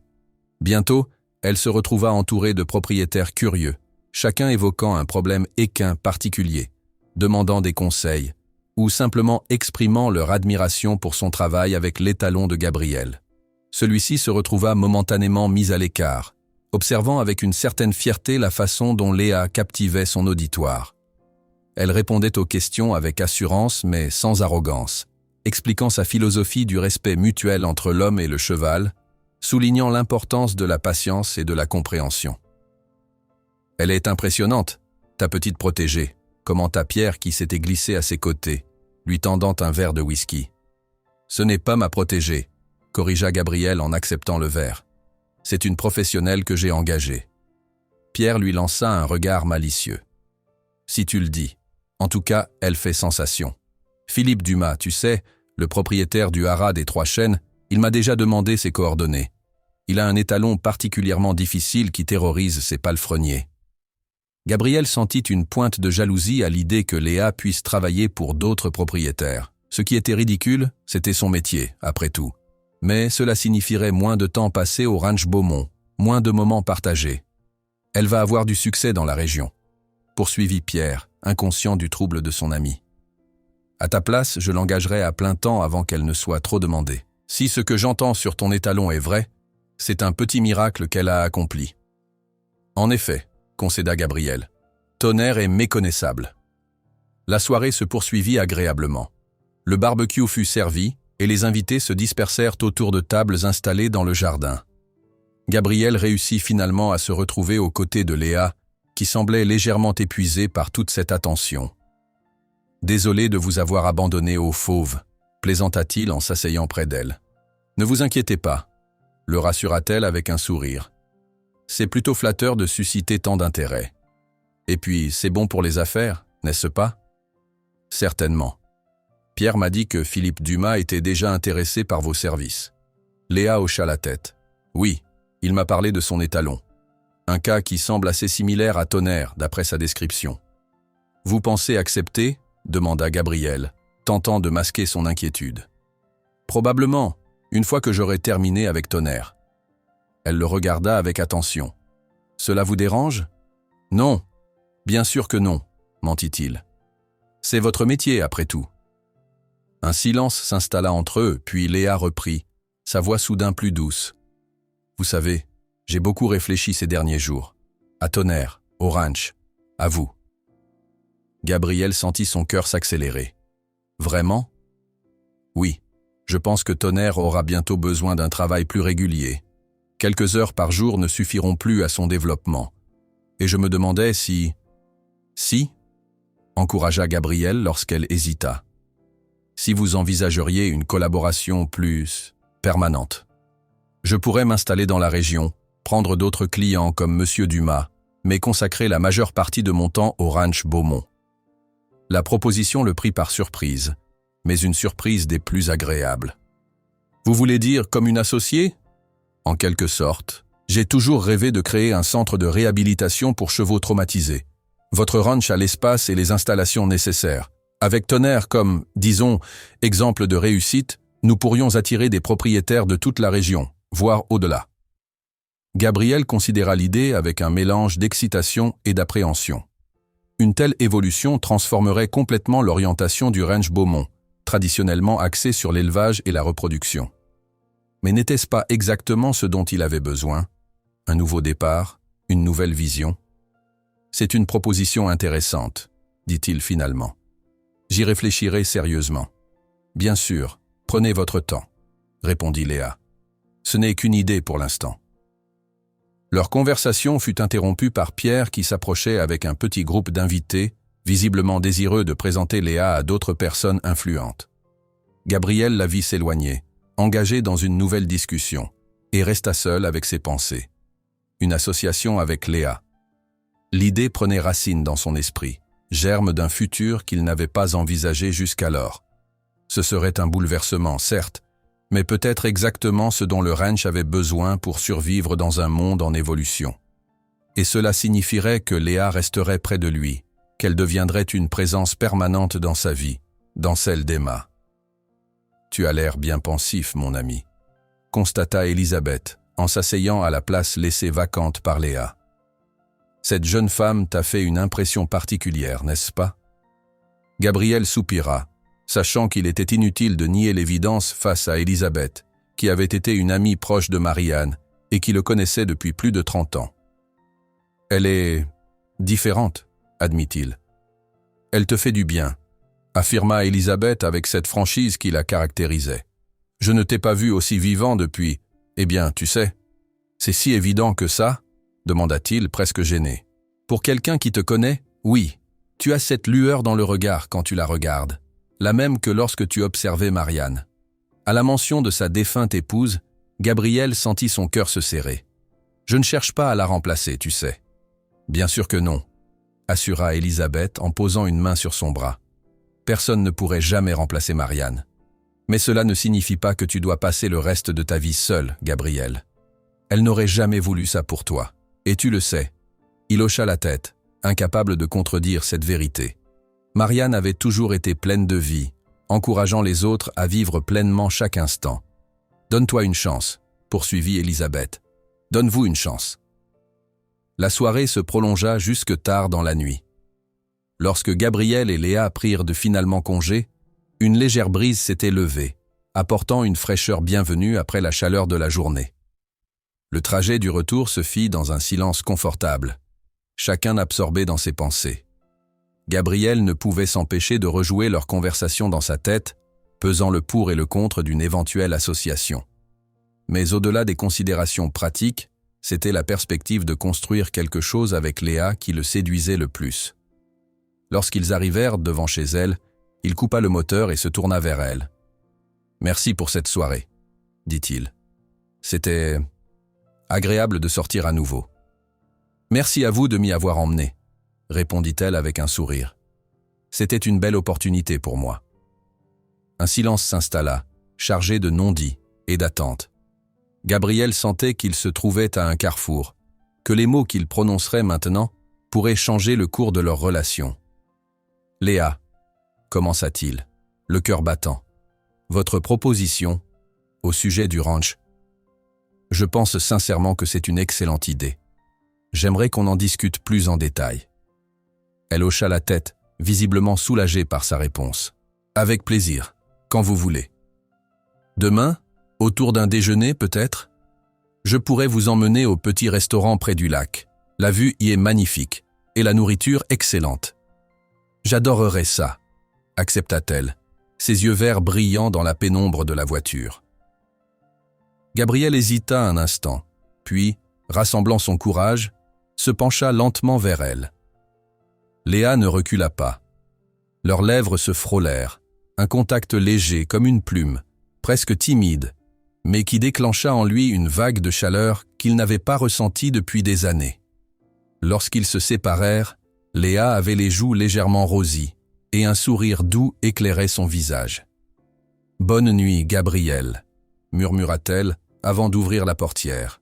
« Bonne nuit, Léa. » Il attendit qu'elle soit entrée en sécurité dans sa maison avant de redémarrer, le cœur léger et l'esprit empli de possibilités nouvelles. Pour la première fois depuis longtemps, l'avenir lui paraissait lumineux, plein de promesses. De retour au ranch, il trouva Emma encore debout, l'attendant visiblement avec impatience dans le salon. « Alors ?» demanda-t-elle dès qu'il franchit la porte. « Comment c'était ?» Gabriel ne put retenir un sourire. « C'était parfait. » Emma sauta du canapé et vint l'enlacer impulsivement. « Je suis tellement heureuse pour toi, papa. » Doucement, tempéra-t-il, bien que touché par son enthousiasme. « Nous n'en sommes qu'au début. »« Peut-être, » concéda-t-elle, « mais c'est déjà plus que ce que tu as vécu ces 3 dernières années. Et je vois bien que Léa est spéciale. »« Elle l'est, » admit-il. Puis, changeant légèrement de sujet. « D'ailleurs, elle a proposé quelque chose d'intéressant pour le ranch. Une sorte de centre de réhabilitation pour chevaux traumatisés en utilisant Tonnerre comme exemple de réussite. » Les yeux d'Emma s'écarquillèrent. « C'est une idée géniale. Ça pourrait vraiment fonctionner, papa. »« Tu penses ?» demanda-t-il, cherchant sincèrement l'avis de sa fille. « Absolument. C'est exactement ce dont le ranch a besoin. Une nouvelle direction. Quelque chose qui nous distingue des autres élevages. Et Léa est parfaite pour ça. » Gabriel sourit, conforté dans sa réflexion par l'enthousiasme d'Emma. « Nous allons en discuter demain plus en détail. »« Un rendez-vous » taquina-t-elle. « Un déjeuner professionnel » corrigea-t-il, bien que son sourire trahisse la vérité. « Bien sûr, papa, bien sûr. » Cette nuit-là, Gabriel dormit d'un sommeil paisible, sans les cauchemars qui le hantèrent parfois. Il rêva de chevaux galopant librement dans les prés verdoyants du ranch Beaumont, de Tonnerre majestueux et fier, et d'une femme aux yeux verts qui souriait en le regardant. Le lendemain matin, Gabriel se réveilla avec une énergie nouvelle. Le soleil filtrait à travers les rideaux de sa chambre, illuminant la pièce d'une douce lueur dorée. Il resta un moment immobile, savourant cette sensation oubliée de légèreté, d'anticipation positive face à la journée qui s'annonçait. Son téléphone vibra sur la table de nuit. Un message de Léa. « Bonjour, j'espère que ce message ne vous réveille pas. Je pensais passer voir Tonnerre ce matin avant notre déjeuner. Qu'en dites-vous » Gabriel sourit en lisant ces mots. Elle aussi semblait impatiente de le revoir. « Parfait, » répondit-il. « Je serai aux écuries dès 9 heures. » Il se leva d'un bond, se prépara rapidement et descendit à la cuisine où Emma buvait déjà son café, les yeux encore ensommeillés. « Tu es bien matinale pour un dimanche », commenta-t-elle en le voyant entrer. « Belle journée en perspective », répondit-il simplement, se servant une tasse de café. Emma sourit, comprenant sans qu'il ait besoin de préciser. « Léa vient aujourd'hui ?»« Oui, elle passera ce matin pour voir Tonnerre, puis nous irons déjeuner au Lac Bleu. »« Oh, le restaurant romantique par excellence » taquina-t-elle. « Un déjeuner professionnel, bien sûr. » Gabriel leva les yeux au ciel mais ne répliqua pas. À quoi bon nier l'évidence? Il ressentait quelque chose pour Léa, quelque chose qu'il n'avait pas éprouvé depuis longtemps. Après le petit déjeuner, il se dirigea vers les écuries, vérifiant que tout était en ordre pour l'arrivée de Léa. Tonnerre était déjà dehors dans son enclos, profitant du soleil matinal. En voyant Gabriel s'approcher, l'étalon dressa les oreilles et s'avança vers la clôture. Un comportement qui aurait été impensable quelques semaines plus tôt. « Bonjour mon beau », murmura Gabriel, tendant prudemment la main. À sa grande surprise, Tonnerre avança son museau et le renifla, permettant même à Gabriel de lui caresser brièvement l'encolure. Ce contact, aussi bref fut-il, provoqua en lui une émotion intense. C'était la première fois que l'étalon acceptait une caresse de sa part sans la présence de Léa. « Regardez-moi ça », dit une voix derrière lui. « Il vous fait confiance maintenant. » Gabriel se retourna pour voir Léa qui l'observait, un sourire attendri aux lèvres. Elle portait un jean simple, des bottes de travail et une chemise bleu clair qui mettait en valeur la couleur de ses yeux. « Bonjour », dit-il, soudain légèrement nerveux. « Je ne vous ai pas entendu arriver. »« Je ne voulais pas interrompre ce moment », expliqua-t-elle en s'approchant. « C'est merveilleux de voir comme il a évolué avec vous. »« Grâce à vous », rectifia Gabriel. « Je n'aurais jamais cru possible qu'il me laisse le toucher ainsi. » Léa s'avança jusqu'à la clôture. Tonnerre s'approcha immédiatement d'elle, cherchant manifestement son contact. Elle lui caressa l'encolure avec tendresse. « Il est prêt pour l'étape suivante », déclara-t-elle. « Je pense qu'aujourd'hui, nous pourrions essayer de le sceller complètement. Gabriel haussa les sourcils, surpris par cette annonce. Vous êtes sûr? La dernière fois, il acceptait à peine que la selle touche son dos. Il a fait des progrès spectaculaires ces derniers jours, et je sens qu'il est prêt. Elle se tourna vers lui, confiante. Faites-moi confiance. Toujours, répondit-il spontanément, réalisant avec une certaine surprise que c'était vrai. En l'espace d'un mois, cette femme avait gagné sa confiance totale, chose rare pour lui qui avait tendance à garder ses distances depuis la mort de Marianne. Ils entrèrent ensemble dans l'enclos, Gabriel portant une selle légère qu'il avait soigneusement préparée. Tonnerre les observait, alerte, mais pas craintif. Léa commença par lui parler doucement, le caressant longuement pour l'apaiser. Puis elle fit signe à Gabriel de s'approcher avec la selle. « Présentez-la lui d'abord », conseilla-t-elle. « Laissez-le la renifler, se familiariser avec elle. » Gabriel s'exécuta, tendant la selle à hauteur du museau de Tonnerre. L'étalon l'examina avec curiosité, sans montrer de signe d'inquiétude. « Maintenant, approchez-la doucement de son dos », continua Léa, sans geste brusque. Le cœur battant, Gabriel éleva lentement la selle. Tonnerre se raidit légèrement lorsqu'elle toucha son dos, mais ne recula pas. Encouragé, Gabriel la posa délicatement sur le dos de l'animal. « Parfait », murmura Léa. Maintenant la sangle, très progressivement. Avec des gestes mesurés, Gabriel passa la sangle sous le ventre de Tonnerre et commença à la serrer, très légèrement d'abord. L'étalon s'agita un peu, piétinant sur place, mais Léa posa une main apaisante sur son encolure, lui parlant constamment à voix basse. « Encore un peu », encouragea-t-elle. Juste assez pour que la selle tienne en place. Lorsque la sangle fut suffisamment serrée, Gabriel recula d'un pas, observant avec émerveillement Tonnerre qui, bien que visiblement peu à l'aise, tolérait la présence de la selle sur son dos. « C'est incroyable », souffla-t-il. « Il y a un mois, il aurait paniqué. » Léa sourit, caressant fièrement l'encolure de l'étalon. « C'est lui qui est incroyable. Il a une volonté extraordinaire de dépasser ses peurs. » Ils laissèrent Tonnerre s'habituer à la sensation de la selle pendant une quinzaine de minutes, le faisant marcher lentement autour de l'enclos. L'étalon s'adaptait progressivement, son pas devenant plus assuré, moins hésitant. « Je pense que c'est suffisant pour aujourd'hui », déclara finalement Léa. « Il ne faut pas le brusquer. Chaque jour, nous augmenterons un peu le temps de sellage, jusqu'à ce qu'il soit parfaitement à l'aise. » Gabriel acquiesça, admiratif devant sa patience et sa méthode. Il retira délicatement la selle, récompensant Tonnerre avec une caresse et un morceau de pomme que Léa avait apporté. « Vous êtes fantastique avec lui », dit-il alors qu'il quittait l'enclos. « Je n'ai jamais vu personne travailler comme vous le faites. » Léa parut touchée par ce compliment. « J'aime simplement ce que je fais, et Tonnerre est un élève exceptionnel. » Ils se dirigèrent vers la maison pour se rafraîchir avant leur déjeuner. Gabriel était conscient de la présence de Léa à ses côtés, de son parfum léger qui lui rappelait les fleurs sauvages, de la façon dont elle se mouvait avec grâce et assurance. « Je suis impatient de discuter de votre proposition », dit-il alors qu'ils approchèrent de la terrasse. « L'idée d'un centre de réhabilitation est vraiment intéressante. J'y pense depuis longtemps, avoua Léa. Mais je n'avais jamais trouvé l'endroit idéal, ni les bonnes personnes pour collaborer. Et vous pensez que le ranch Beaumont pourrait être cet endroit? J'en suis convaincu. Vous avez l'espace, les installations de base, et surtout, vous comprenez l'importance de ce travail. Ce n'est pas donné à tout le monde. » Ils échangèrent un regard chargé de possibilités futures, à la fois professionnelles et personnelles.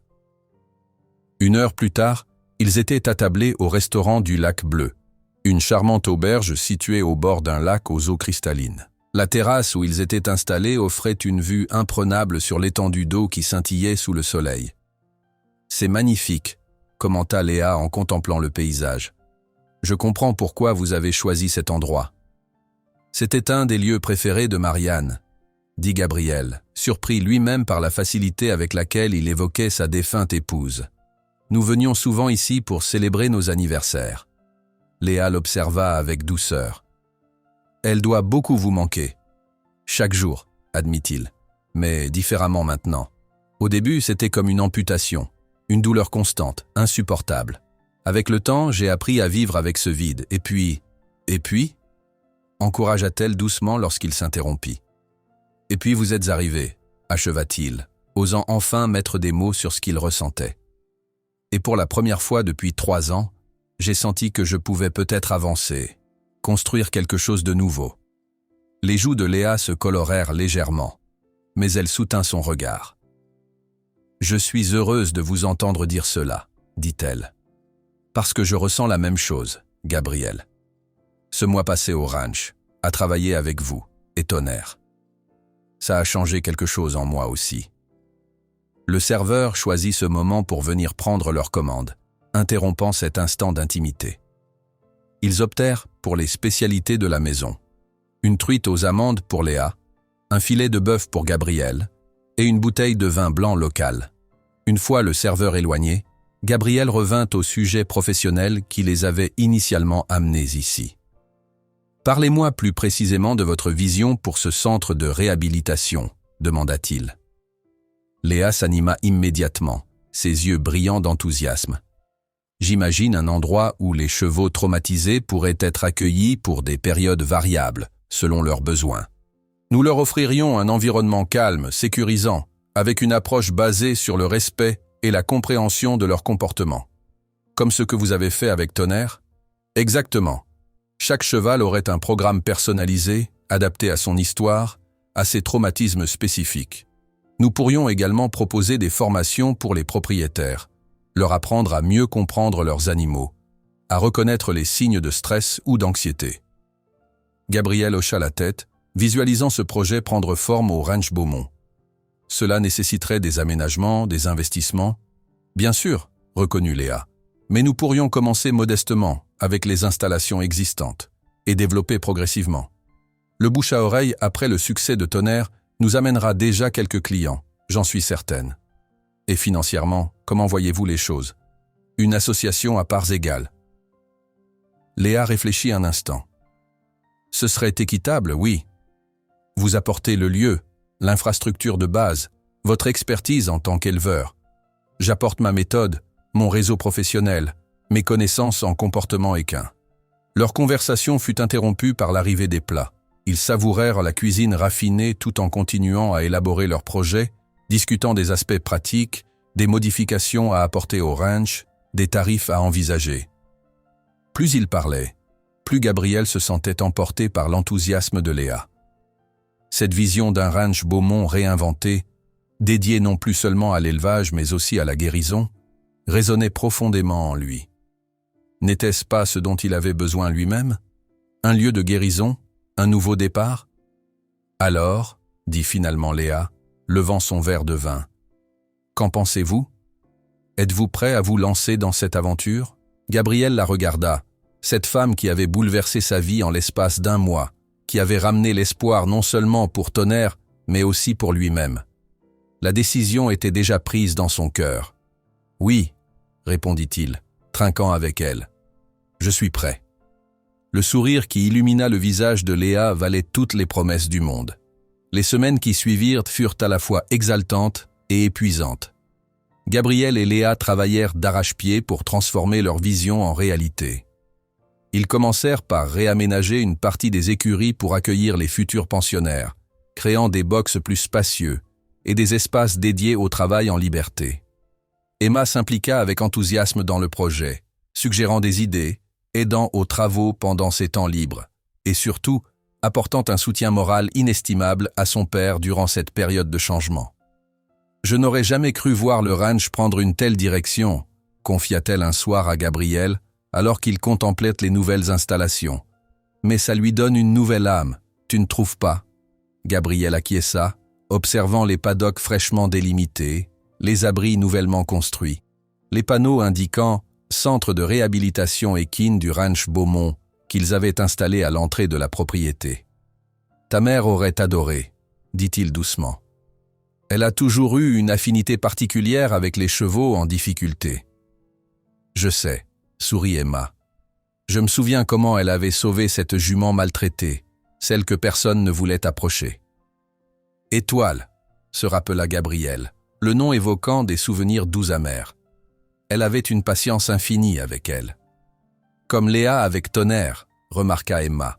Puis, après une hésitation, « Tu sais, papa, je pense que maman l'aurait vraiment aimé. » Gabriel passa un bras autour des épaules de sa fille, ému par ces paroles.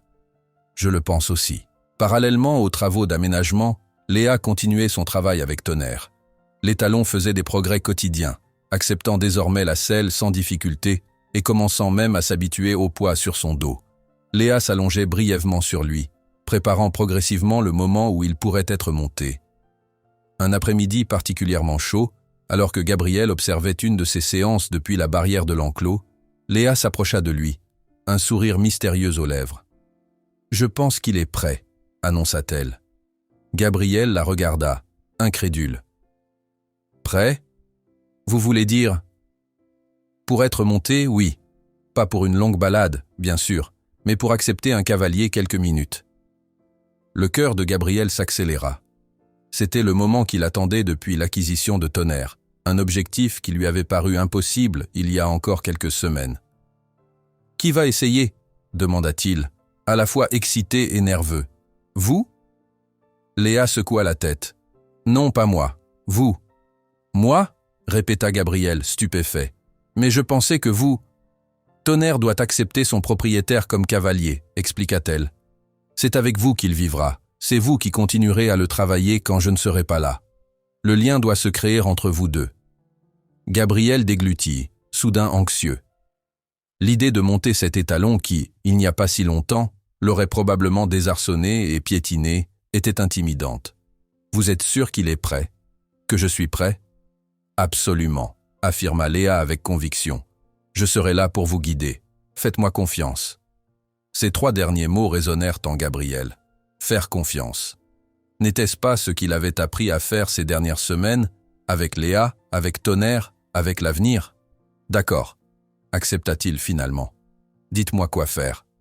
Sous les instructions patientes de Léa, Gabriel sella Tonnerre, lui parlant constamment d'une voix calme et rassurante. L'étalon restait détendu, apparemment à l'aise avec sa présence et ses manipulations.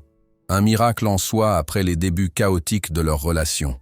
« Maintenant, » dit Léa lorsque tout fut prêt, « approchez-vous de son flanc, posez votre main sur son dos et faites un mouvement comme si vous alliez monter, mais sans le faire réellement. Voyons comment il réagit. » Gabriel s'exécuta. Tonnerre tourna la tête pour l'observer mais resta immobile, sans manifester d'inquiétude. « Parfait, » encouragea Léa. « Maintenant, mettez le pied à l'étrier, mais restez ainsi, sans monter. » Une nouvelle fois, Tonnerre accepta sans broncher. Gabriel sentait la tension dans ses propres muscles, l'anticipation qui faisait battre son cœur plus fort. « Il est prêt, » murmura Léa, s'approchant pour poser une main apaisante sur l'encolure de l'étalon. « Vous êtes prêt. Montez doucement, sans geste brusque. » Prenant une profonde inspiration, Gabriel se hissa sur la selle. Pendant une fraction de seconde, il crut que Tonnerre allait paniquer. L'étalon se raidit, ses oreilles pivotèrent rapidement. Mais Léa lui parla doucement, le caressant, et la tension s'évanouit presque instantanément. Gabriel était assis sur le dos de Tonnerre. L'étalon indomptable, celui que tous avaient jugé irrécupérable, le portait paisiblement. L'émotion lui serra la gorge. « C'est incroyable », murmura-t-il, n'osant presque pas bouger de peur de rompre ce moment magique. « Vous avez réussi tous les deux », dit Léa, un sourire radieux illuminant son visage. « Maintenant, quelques pas, très lentement. » Avec une légère pression des jambes, Gabriel demanda à Tonnerre d'avancer. L'étalon obéit, se mettant en mouvement avec précaution, comme s'il prenait conscience de sa nouvelle responsabilité. Ils firent ainsi le tour de l'enclos, pas à pas, sous le regard attentif de Léa. Lorsque Gabriel mit finalement pied à terre, il se sentait euphorique, transformé par cette expérience. Sans réfléchir, il s'approcha de Léa et la prit dans ses bras, la soulevant presque de terre dans son enthousiasme. « Merci », dit-il avec ferveur. « Merci pour tout ce que vous avez fait. » Quand il la reposa, leurs visages étaient proches, leurs regards entrelacés. Le temps sembla se suspendre. Je n'ai fait que vous montrer le chemin, murmura-t-elle. C'est vous qui avez fait le travail. Nous l'avons fait ensemble, corrigea-t-il, avant de se pencher pour l'embrasser. Ce baiser était différent de leur premier échange timide dans la voiture. Il y avait une assurance nouvelle, une promesse plus profonde. Lorsqu'ils se séparèrent, le souffle légèrement court, Gabriel sut avec certitude que sa vie avait pris un tournant définitif. « Je crois que je suis en train de tomber amoureux de vous, Léa Delcourt », avoua-t-il, surpris par sa propre audace. Les yeux de Léa brillèrent d'une émotion intense. « Et je crois que c'est réciproque, Gabriel Moreau. » Un hennissement de tonnerre les ramena à la réalité, les faisant rire tous les deux. L'étalon les observait, la tête haute, comme s'il approuvait cette évolution. « Il semble que nous ayons sa bénédiction », plaisanta Gabriel, passant un bras autour de la taille de Léa alors qu'ils quittaient l'enclos. Les jours suivants furent marqués par une double évolution, celle de leur relation personnelle, qui s'épanouissait dans une complicité grandissante, et celle de leur projet professionnel, qui prenait forme plus concrètement chaque jour. Ils reçurent leur premier client, une jument anxieuse qui refusait d'entrer dans un van depuis un accident, et un hongre agressif qui avait mordu plusieurs palefreniers. Léa prit en charge ces cas avec le même mélange de patience et d'intuition qui avait fonctionné avec Tonnerre, impliquant Gabriel dans le processus, lui enseignant ses méthodes. Emma, qui avait décidé de prendre une année sabbatique après son baccalauréat pour travailler au ranch, se révéla avoir hérité de la sensibilité de sa mère avec les animaux. Elle assistait Léa avec une facilité naturelle qui impressionnait même la spécialiste. « Ta fille a un don », confia Léa à Gabriel un soir, alors qu'ils étaient assis sur la véranda, contemplant le coucher de soleil. « Elle comprend instinctivement ce que les chevaux essaient de communiquer. »« Comme sa mère », acquiesça Gabriel avec un sourire mélancolique. Marianne avait cette même connexion. Léa posa sa main sur la sienne. « Elle serait fière de vous deux, j'en suis certaine. » Gabriel entrelaça ses doigts aux siens, reconnaissant pour cette compréhension, cette acceptation du passé qui faisait partie intégrante de qui il était. « Tu sais, » dit-il, passant naturellement au tutoiement qui s'était installé entre eux ces derniers jours, « je pensais que je ne pourrais jamais être heureux à nouveau, que le deuil serait permanent, comme une ombre qui ne me quitterait jamais. » « Et maintenant ?» demanda doucement Léa. « Maintenant, je comprends que l'amour ne remplace pas l'amour perdu. Il crée un nouvel espace, une nouvelle lumière. » Il se tourna vers elle, caressant sa joue du bout des doigts. « Tu as apporté cette lumière, Léa, dans ma vie, dans celle d'Emma, même dans celle de Tonnerre. » Les yeux de Léa s'embuèrent légèrement. « C'est l'une des plus belles choses qu'on m'ait jamais dites. » Ils restèrent ainsi, dans un silence confortable, jusqu'à ce que les premières étoiles apparaissent dans le ciel assombri. « J'ai quelque chose à te proposer, » dit finalement Gabriel. « Mais je ne veux pas que tu te sentes obligé d'accepter tout de suite. Prends le temps d'y réfléchir. » Léa le regarda avec curiosité. « Je t'écoute. Le centre se développe bien, et ta présence ici est devenue essentielle. Pour le ranch, pour Emma. » Il hésita un instant. « Pour moi. Je me demandais si tu envisagerais de t'installer ici, au ranch, de façon permanente. Pas seulement comme associé, mais comme, encouragea-t-elle, le cœur battant. Comme quelqu'un qui fait partie de cette famille, acheva-t-il, ses yeux cherchant les siens dans la pénombre. Léa resta silencieuse un moment, semblant peser le poids de cette proposition. « Ce ranch est devenu plus qu'un lieu de travail pour moi, Gabriel, » dit-elle finalement. « Toi, Emma, même Tonnerre, vous êtes devenus ma famille. Alors oui, j'adorerais m'installer ici. » Gabriel sentit un immense soulagement le parcourir, suivi d'une joie profonde. Il l'attira contre lui, l'embrassant avec tendresse. « Bienvenue chez toi, » murmura-t-il contre ses lèvres. Au loin, dans l'enclos baigné par la lumière argentée de la lune, Tonnerre observait silencieusement, libre et apaisé, comme si lui aussi avait enfin trouvé sa place. Un an plus tard, le ranch Beaumont était méconnaissable. Ce qui n'était autrefois qu'un simple élevage en difficulté s'était transformé en un centre de réhabilitation équine reconnu dans toute la région. Les écuries avaient été agrandies, les paddocks réaménagés, et une petite arène couverte avait été construite pour permettre le travail des chevaux par tous les temps. Ce matin d'automne, Gabriel contemplait avec fierté sa propriété depuis la véranda, une tasse de café fumant à la main. Les feuilles des peupliers qui bordaient l'allée principale commençaient à se teinter d'or, et une brume légère flottait au-dessus des prés, donnant au paysage une allure presque féerique. « À quoi penses-tu » demanda Léa en le rejoignant, enroulant ses bras autour de sa taille et posant sa tête contre son épaule.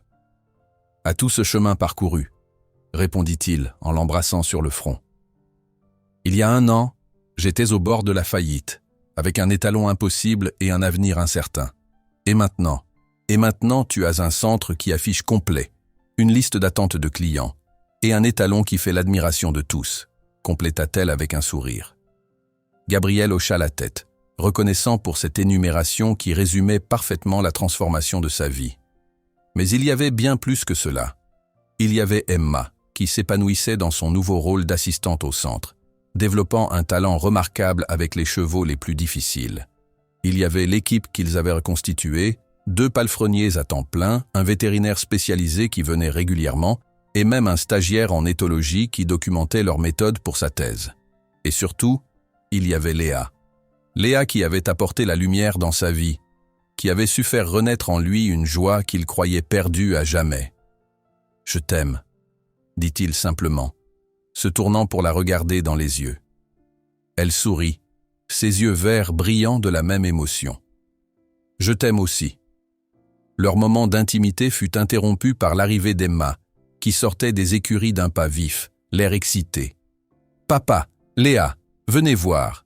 Je crois que Tempesta est prête. » Tempesta était une jument ibérique au caractère explosif qui avait été confiée au centre 3 mois auparavant, après avoir gravement blessé son propriétaire. Traumatisée par des années de maltraitance, elle n'avait jusqu'alors accepté que la présence d'Emma, rejetant violemment toute autre approche humaine. Ils suivirent Emma jusqu'au paddock, où la magnifique jument grise les observait, les oreilles dressées avec intérêt plutôt que méfiance, un changement notable dans son comportement. « Regardez », murmura Emma en s'approchant lentement de la clôture. À la surprise de Gabriel et Léa, Tempesta s'avança calmement vers la jeune fille, tendant son museau pour renifler sa main tendue. Emma la caressa doucement, puis fit signe à son père et à Léa de s'approcher. « Tout doucement », conseilla-t-elle. « Elle est encore nerveuse avec les nouvelles personnes. » Gabriel s'avança avec précaution, sous le regard attentif de la jument qui s'agita légèrement mais ne recula pas. Lorsqu'il tendit la main, elle l'examina longuement avant de permettre un bref contact. « C'est incroyable, Emma », murmura Léa, profondément impressionnée. « Comment as-tu réussi ?» La jeune fille haussa modestement les épaules. « J'ai juste suivi ta méthode. Patience, respect, constance. Et puis, je crois qu'elle et moi, on se comprend. » Gabriel échangea un regard ému avec Léa. Emma avait tant mûri cette année, trouvant sa voie et sa confiance. À 18 ans, elle avait définitivement décidé de repousser ses études universitaires pour se consacrer au centre, avec l'ambition de devenir spécialiste en comportement équin, comme Léa. Son propriétaire arrive demain pour voir ses progrès, rappela Emma. Je pense qu'il sera agréablement surpris. C'est certain, approuva Gabriel. Tu as fait un travail remarquable avec elle. Emma rayonnait sous le compliment. Je vais préparer son box pour la nuit. À plus tard. Ils la regardèrent s'éloigner, suivis docilement par Tempesta qui ne la quittait plus d'une semelle. Elle me rappelle tellement Marianne parfois, dit doucement Gabriel. Cette même intuition, cette connexion naturelle avec les chevaux. Léa prit sa main. C'est un bel héritage qu'elle a reçu de sa mère. Et de toi aussi, Gabriel. Ta détermination, ton courage face à l'adversité. Emma a ses qualités en elle. Ils marchèrent tranquillement vers l'enclos principal, où Tonnerre profitait du soleil automnal. Les talons noirs avaient gagné en prestance et en sérénité. Sa robe brillait d'un éclat soyeux, et son port de tête fière n'était plus celui d'un animal apeuré, mais d'un cheval conscient de sa valeur. En les voyant approcher, il s'avança vers eux, hennissant doucement en reconnaissance. « Notre premier miracle », commenta Léa en caressant son encolure. « Sans lui, rien de tout cela n'existerait. » Gabriel sourit, se remémorant le chemin parcouru avec cet animal extraordinaire. Après les premières montes réussies, Tonnerre avait continué à progresser rapidement. Aujourd'hui, Gabriel le montait régulièrement et ils avaient même participé à quelques démonstrations lors de foires équestres régionales, suscitant l'admiration et attirant de nouveaux clients au centre. Mais au-delà de son rôle d'ambassadeur, Tonnerre était devenu un précieux assistant dans leur travail de réhabilitation. Sa présence calme et son énergie positive semblaient apaiser les chevaux les plus nerveux. Il était particulièrement efficace avec les jeunes poulains traumatisés, jouant presque un rôle de mentor auprès d'eux. « J'ai reçu un appel de Pierre ce matin », annonça Gabriel tandis qu'ils continuaient leur promenade à travers la propriété. « Il propose que nous organisions une journée portes ouvertes au centre le mois prochain. Avec des démonstrations, des ateliers pour expliquer notre méthode. »« C'est une excellente idée », approuva Léa. « Cela nous permettrait de sensibiliser plus de propriétaires à l'importance du bien-être équin. » Ils s'arrêtèrent devant le panneau flambant neuf à l'entrée du ranch. Centre de réhabilitation équine Beaumont-Delcourt. Ce nom, qui unissait leurs deux identités, symbolisait parfaitement la fusion de leur vie, tant professionnelle que personnelle. « J'ai aussi quelque chose à te dire », ajouta Léa après un moment de silence. Elle semblait soudain légèrement nerveuse, ce qui était inhabituel chez elle. « Je t'écoute », l'encouragea Gabriel, intrigué par son changement d'attitude. Elle prit une profonde inspiration. « J'ai fait un test ce matin. Je suis enceinte. » Gabriel resta un instant sans voix, assimilant cette nouvelle inattendue. Puis, un sourire radieux illumina son visage. Il prit Léa dans ses bras, la soulevant presque de terre dans son enthousiasme. « C'est merveilleux !» s'exclama-t-il, les yeux brillants d'émotion. « Un bébé, notre bébé !» Léa rit, soulagée par sa réaction. « Tu es heureux alors ?»« Heureux ? Je suis extatique !» Il la reposa doucement, posant une main sur son ventre encore plat avec une tendresse infinie. « Depuis quand le sais-tu ? Je me doutais de quelque chose depuis quelques jours, mais je voulais être sûr avant de t'en parler. » Gabriel l'embrassa avec ferveur, submergé par une vague de bonheur. La vie lui offrait une nouvelle chance, un nouveau départ. Après tant de douleurs et de pertes, l'univers lui accordait ce cadeau inestimable. « Il faut l'annoncer à Emma », dit-il, soudain impatient de partager cette joie.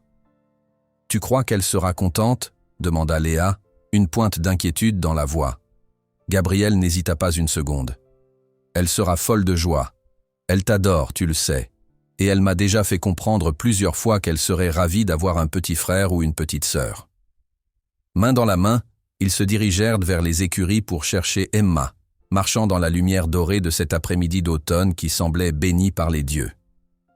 Ils la trouvèrent dans le box de Tempesta, brossant délicatement la crinière de la jument qui somnolait paisiblement. « Emma » appela doucement Gabriel. « Nous avons quelque chose à te dire. » La jeune fille se tourna vers eux, remarquant immédiatement leurs expressions rayonnantes. « Qu'est-ce qui se passe ? Vous avez l'air bizarre. » Léa et Gabriel échangèrent un regard complice, puis Gabriel prit la parole.